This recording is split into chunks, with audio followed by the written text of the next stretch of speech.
All right, everybody, we are back for another House of Bricks live event, and I promise you, you will not be disappointed with today's guest. As you know, the House of Bricks is all about using life's experiences for you. It is the challenges and the resistance that creates the growth. But a lot of people fall short in that time of resistance. It's actually the best time for you to make progress, but having the right mindset and the right people around you is what's really going to enable you to do that. You also know we're launching our Startup X program tomorrow for founders and startup businesses.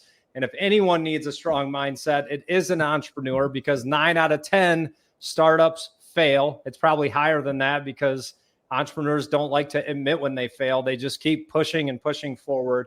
And today I have a very special guest coming in from Ontario, Canada. Dr. JP, welcome to the show. Hey, thanks, Adam. Great to be here. Appreciate you jumping on. And so, as you know, I'm an athlete, and I find the link between being an entrepreneur and sports. And I know you work at the highest level with high-performing teams, top CEOs, and really talking about your last 8% system. And I'd love to have you share a little bit about that with our audience. Absolutely. Adam, what was your sport? So I played basketball, and no, that was not me dunking there. So I could dunk, just not in a game. So it's a big difference. On that Nerf hoop. Yeah. Yeah, exactly. Yeah. Hey, listen, there is a link, which is that when we're under pressure, there's a lot at stake. Right? When you're an entrepreneur and you're under a pressure, financial, emotional, as you said, entrepreneurs, I happen to be one, we don't like to admit mistakes. It's absolutely right on.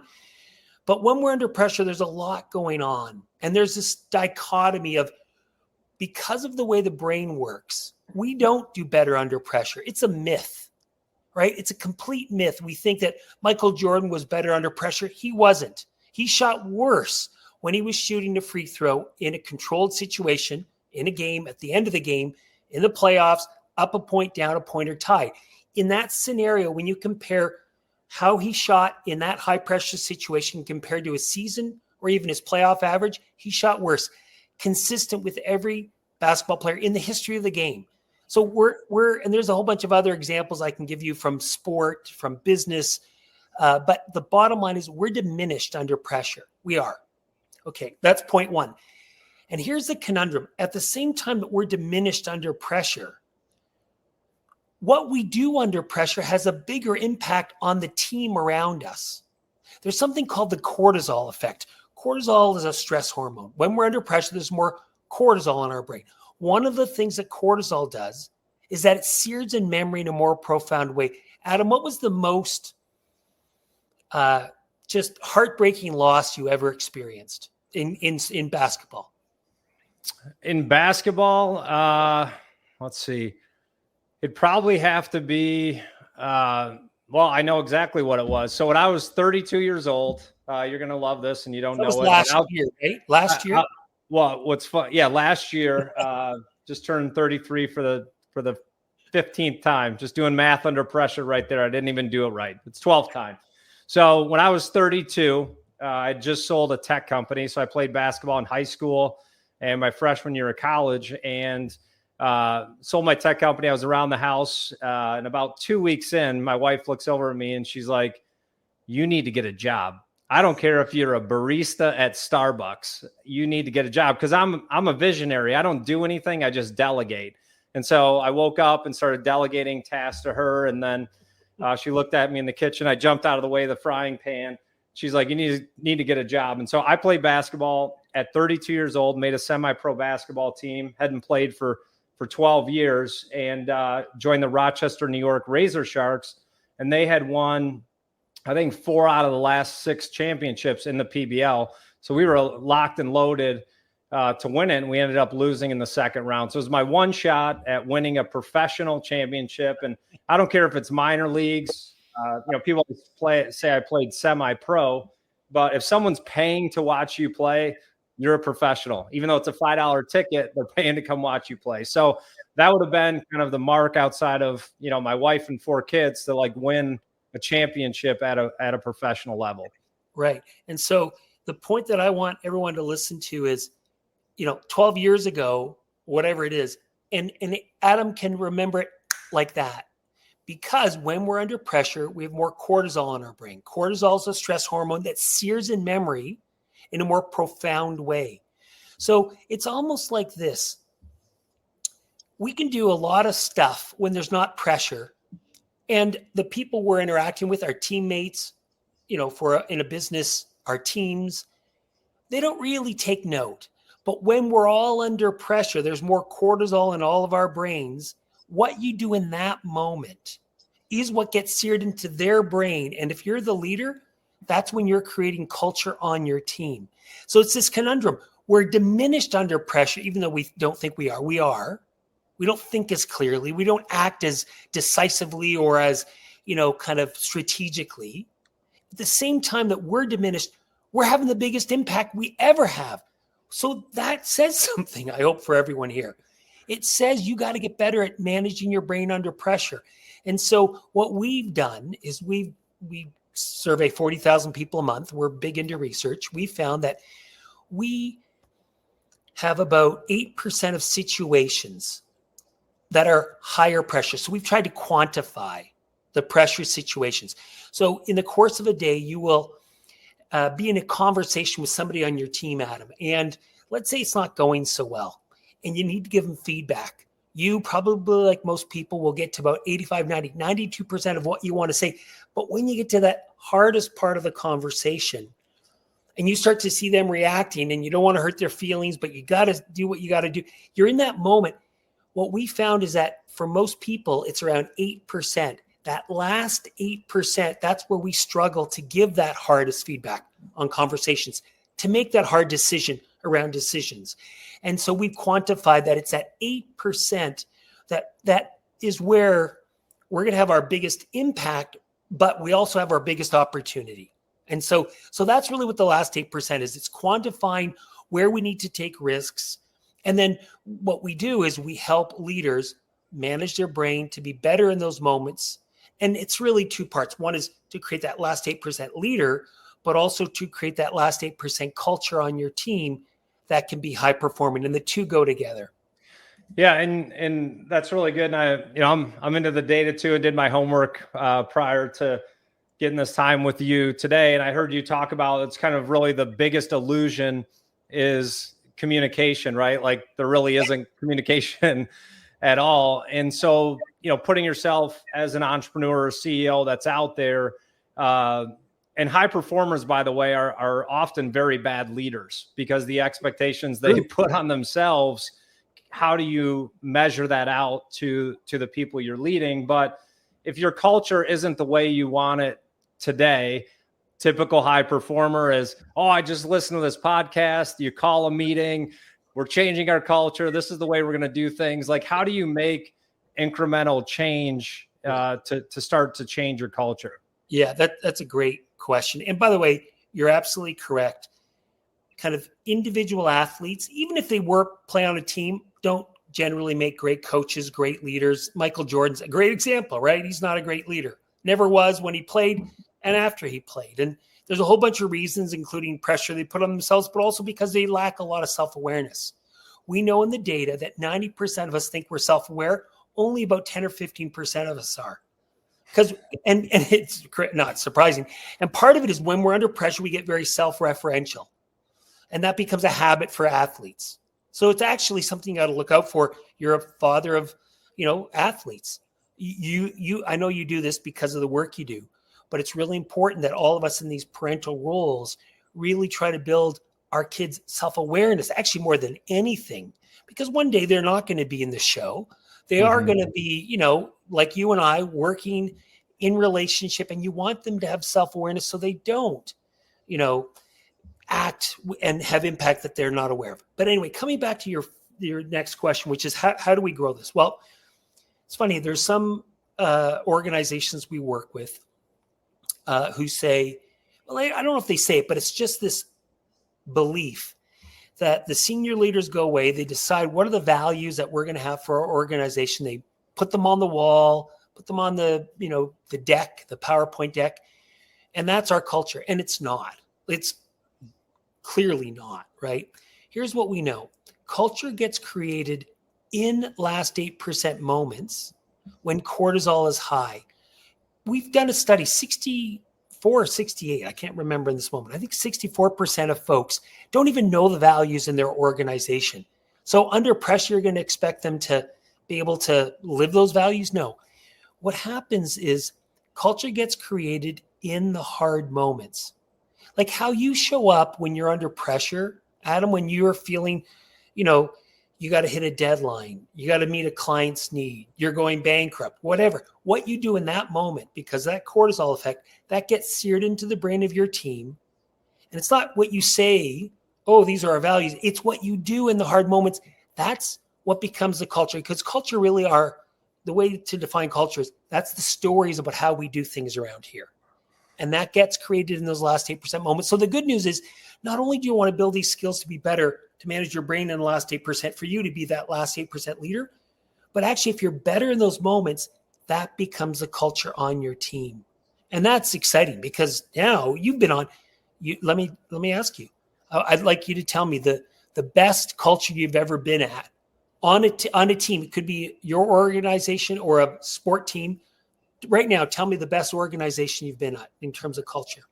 Simple answer. So when I was 16 years old, I had the honor of being an intern for Dan Gilbert, owner of Rocket Mortgage, owns the Cleveland Cavaliers. But it was at the time maybe 90, 100 team members. So I got a crash course MBA and being an entrepreneur. But Rocket Mortgage, like everyone that works there, I mean, he just has them built in. Everyone's drinking the Kool-Aid, which sounds bad in a sense, but it's just like everyone is just bought in and they all speak the same language. They have what they call the isms, different phrases that everyone says, and just creates alignment. People are running on the same frequency. So that would hands down be the best culture. And Dan is kind of famous for every new person who comes in the organization, he's there during orientation. Like he's there front and center. And I don't know if that's still the case now, because it's obviously big and, whatever it is now. But the bottom line is this. You could define so quickly what it was about that culture. And it's because of how people showed up. It's not what they said on the wall. It's what they did. And so, that's the good news is we can create culture all the time. So in fact, one of the things that you said I loved in terms of this idea of a brick and resistance, it's in our hardest moments, our last 8% moments that most of us think that doesn't feel good. I'm going to move away from it. In fact, we actually would do one of two things. We either avoid or we make a mess of it. Right. Yeah. And what we want people to walk away with is actually in that last 8% moment, it's your biggest opportunity to transform yourself, which is what you're saying, and the culture on your team. And so you want to look at it differently. In fact, you actually want to look for last 8% situations, because that's when you can actually co-create the culture on your team versus going away on some retreat and saying, these are our 5 values. And so that's what I want everyone to walk away saying, when it's hard, that's actually your biggest opportunity to transform yourself, but also to build the culture on your team. Yeah, and you've done a lot of work with high performers at the highest levels. Are there any common patterns or characteristics that you see in them? Because there are definitely people more talented and more athletic than Michael Jordan. It's hard to believe, but playing street ball, I've seen guys that can jump higher, more athletic, but there's just something different, that separates. There's probably thousands of guys that could be in the NBA that aren't. And part of that is their ability to perform in that last 8%. But what are the common threads that you've seen? Yeah, it's funny. When I was working with the Orlando Magic, Tracy McGrady kind of came in, and you talk to folks in basketball, and they'll tell you he was a better athlete, he had better talent in some ways than Michael Jordan. He had some freaky skills that came together. And I don't want to really call out Tracy. That's not really fair. But, if you don't have a drive, I mean, everyone does, but Mm-hmm. you got to be like in a normal distribution of a population, right? That top 10%, they have a huge drive, but we're talking about the top 10% of that 10%. They've even got more. So, I mean, drive is just so key. And so I think it's like two things probably: that ability to have to be driven, which Michael clearly was, and so are so many other athletes. But if you twin drive with self-awareness, then it's really powerful. Because I've been to 6 Olympic Games, and there's some young athletes who go to an Olympics and they're in over their skis and they're overwhelmed and they don't do so well. And when they go back to their second Olympics, there's some athletes who recognize what happened and they have self-awareness to say, hey, I got to get a bit better at that. And so they work at it. And so that's that self-awareness, that aggressive learning. And there's some athletes who don't. And I'm not saying Tracy didn't, because I don't know him, quite frankly, really. But I think it's both the drive, but twinned with the self-awareness, at least for the kind of more individual athlete. I would say those are two key qualities. For the leader, I can tell you it's almost the same, but it's self-awareness and not drive. Drive matters, but it's flexibility. Can you be flexible compared to, what's going on in your world? What's Adam? What drives him? If for me as a leader, if I can understand what drives you, that's going to make a big difference. So it's like that self-awareness with flexibility to then change based on the external environment and the internal environment. That's what we know from the research. Well, if you figure out how to understand me, I'm sure my wife will become a client immediately. So, and everyone around me. So good luck with that. But it's funny you brought up Tracy McGrady. I'll go ahead and say something. I unfollowed him because he said Steph Curry wasn't one of the top 10 basketball players of all time. So I said, he did great, good player, but lost some credibility with me there. But I always get sucked into the basketball conversations. Entrepreneur, last 27 years, we're now coaching and leading and advising other entrepreneurs. We got connected through David Meltzer. You may or may not know, but now I'm sponsoring one of his episodes on the 2-minute drill, which is for entrepreneurs to come in and, hey, there's tons of great products out there, tons of great business, but if you can't perform in that 2 minutes of pressure, it's a missed opportunity, because you never know. We're all one conversation away from changing the rest of our life and our business. Yeah. So any advice for entrepreneurs that are out there and how they can prepare for this 2 minutes? That's a great question. It's a bit of an odd, there's two things. One is we think under pressure, we have to perform better than we've ever performed before to succeed. That's the story we tell ourselves. Under pressure, I need to be better than I've ever been before, especially as we go to higher levels. In that 2 minutes, I got to be better than I've ever been before to be successful. But here's the thing. You will be compromised. Like, that's wrong. That's a myth. You will make a mistake. So I want to tell everyone who goes into that 2 minutes, you will make a mistake. You will. So then here's the key. If you tell yourself a different story, it makes all the difference. I don't need to be perfect to be successful. In fact, when I'm not perfect, which I expect not to be, where I'm going to win is in letting go of that quicker than everyone else.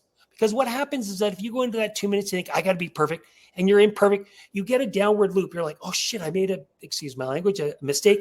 And you get a bit of shame, embarrassment, and it starts to go, and you start to panic. No, you're going to make a mistake. Let it go. Right? That's the key right there. Right? It is truly having that amnesia. And be okay that there's so much more that's coming out of that 2 minutes than one small mistake. That's the key. Change the story. Change the story. You don't need to be perfect. You won't be perfect. What you want is to be better at letting go quicker than the next person. Yeah, and your mistakes are always bigger to you. When you're giving a presentation, everything stands out.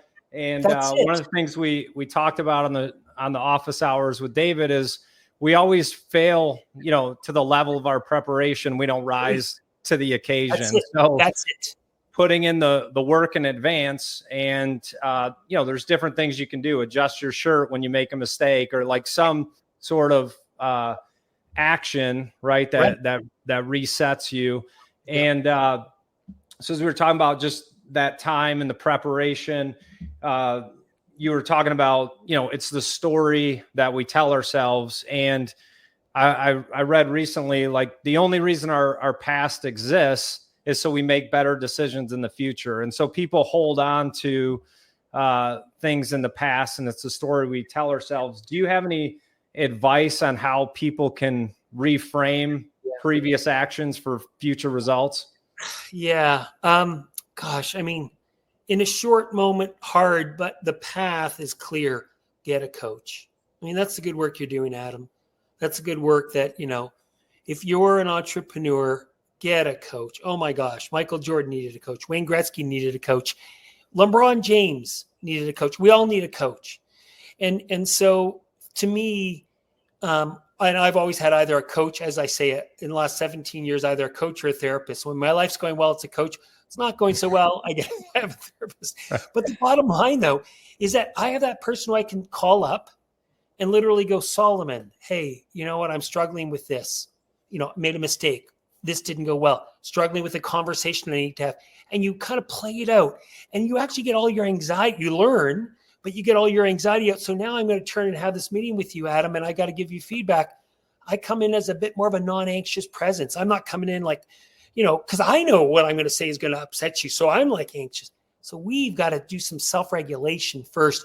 So that's it. The path is have a coach and learn tools of self-regulation, which are out there, right? I mean, that's what we teach, but it's out there. It doesn't have to come from us. This is the golden age of education. There's, as you know, podcasts and books and just videos. It's just an incredible time, the golden age to learn. And that's that self-awareness, right? To learn, to be an aggressive learner. I'll tell you my favorite set of all of our research. High performers make mistakes, but they extract 3 to 5 times more information from the same opportunity to learn as an average performer, right? So it's like no ego. It's like, is this going to help me get better? Great, take it on. So that to me is the key. Well, that's great. And typical guy answer is therapy when there's a problem, right? So my wife's like preventative. Well, everything's good. What's up? I was like, there's nothing wrong, And then I find out things are going wrong when I ask. So, but yeah, that's great feedback there. And then what I was going to ask you, so we really talk about 3 types of relationships in the House of Bricks. One is being mentored from someone else. The second is peer-to-peer relationships, right? Yep. Having someone to climb the mountain with together. But where I feel like a lot of people miss out is mentoring other people, right? Yeah. And no matter where you are in life, you have something that you can share and empower someone else with. Is there any science to support the value of mentoring others for your own development? Yeah, it is. There's a lot. In fact, in our programs, part of what we do is we set up these peer coaching relationships where you're coaching another individual and just what you're saying, to sit there and to be not being coached, which is hugely valuable, but you're actually in a position to kind of serve someone else, to ask good questions, not give advice, but ask good questions. It's transformative. It's actually one of the best leadership development activities you can do, because what we know is that when there's a piece of content, let's say self-regulation or empathy, whatever it is, being an entrepreneur, like kind of whatever, if you hear it, great. You get so much from that. If you read it, you get so much. If you read and hear, you get a bit more. If you repeat it, like there's all these things, right? But if you have to reteach something, you actually take more control and take more responsibility of the content, and the ability to retain that information and internalize that information is much greater. So in fact, there's a bunch of things going on when we coach others. I'm 100% behind that as a really valuable piece for leadership development for everyone listening. And so for the, entrepreneurs, leaders, and really anyone in life, like what are some practical steps? Obviously, buy your book, follow your content. I know you're not here to pitch the book, but we'll talk about it at the end. But we're all about just kind of distilling things into simple steps. Like where does someone start? Because all this sounds great. Reframe my mindset. Okay. Use every experience as a growing opportunity. But are there any, 1, 2, 3 steps to get started? Yeah, probably make it a habit. So during COVID, we took a morning routine that we've been using with athletes for 25 years, like that we kind of sold as a product, and we made it freely available because we just thought, let's serve. And it's in the form of a podcast, and it's a walking podcast, right? So it's a way to build habits. What we do, we wake up in the morning, we look at this. I grab my glasses on an off day, and I'm just like, and it spikes our cortisol. It's not a good thing. For the first 20 minutes, don't do that. Go, and it doesn't have to be mine, but I mean, the content of mine is all about what you're asking about. But you go for a 20-minute walk, and there's 3 parts to this, and we've done a whole bunch of, research around this. If you walk, first thing, exercise, mood follows movement. Mood follows movement. So you go for a 15 or 20-minute walk, right? In this podcast.